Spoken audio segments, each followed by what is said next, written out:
അസ്സലാമു അലൈക്കും വറഹ്മത്തുള്ളാഹി വബറകാതുഹു. ആളുകളുടെ മനസ്സിൽ ഇടം പിടിക്കുക എന്നുള്ളത് വലിയൊരു കാര്യം തന്നെയാണ്.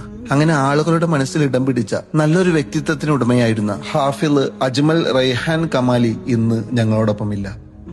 മലപ്പുറം ജില്ലയിലെ തിരൂര് അരീക്കാട് എന്ന ഗ്രാമപ്രദേശത്തെ അജ്മൽ റൈഹാൻ കമാലിയുടെ വലിയ സ്വപ്നമായിരുന്നു സമസ്തയുടെ 100ാം വാർഷികത്തോടനുബന്ധിച്ച് നമ്മുടെ അരീക്കാട് പാടത്ത് 100ഓളം പതാകകൾ വാനിൽ ഉയർത്തണമെന്ന് വലിയ ആഗ്രഹമായിരുന്നു. മരിക്കുന്നതിന്റെ മണിക്കൂറുകൾക്ക് മുമ്പ് വരെ ഈ ഒരു പ്രവർത്തനത്തിൽ ഏർപ്പെട്ടിരുന്ന അജ്മൽ കമാലി ഇല്ലാതെ ഞങ്ങൾ ഇന്ന് അതിന് സാക്ഷ്യം വഹിച്ചു.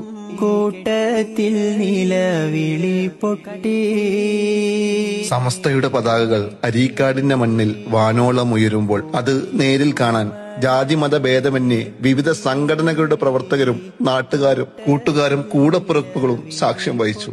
സുന്ദരമായ ഖുർആൻ പാരായണം കൊണ്ടും അത് കുട്ടികളിലേക്ക് പകർന്നു കൊടുക്കുവാനും ഭംഗിയുള്ള ശബ്ദം കൊണ്ട് പാട്ടുകൾ പാടിയും പരിചയപ്പെടുന്നവരൊക്കെ ഒരു ഇളം ചിരി കൊണ്ട് അവരുടെ ഹൃദയം കീഴടക്കിയ നിന്റെ വിയോഗം ഞങ്ങൾക്ക് താങ്ങാവുന്നതിലും അപ്പുറമാണ്. ഹാഫിള് അജ്മൽ റൈഹാൻ കമാലിയുടെ ഖബർ ജീവിതം അള്ളാഹു റാഹത്തിലാക്കി കൊടുക്കട്ടെ.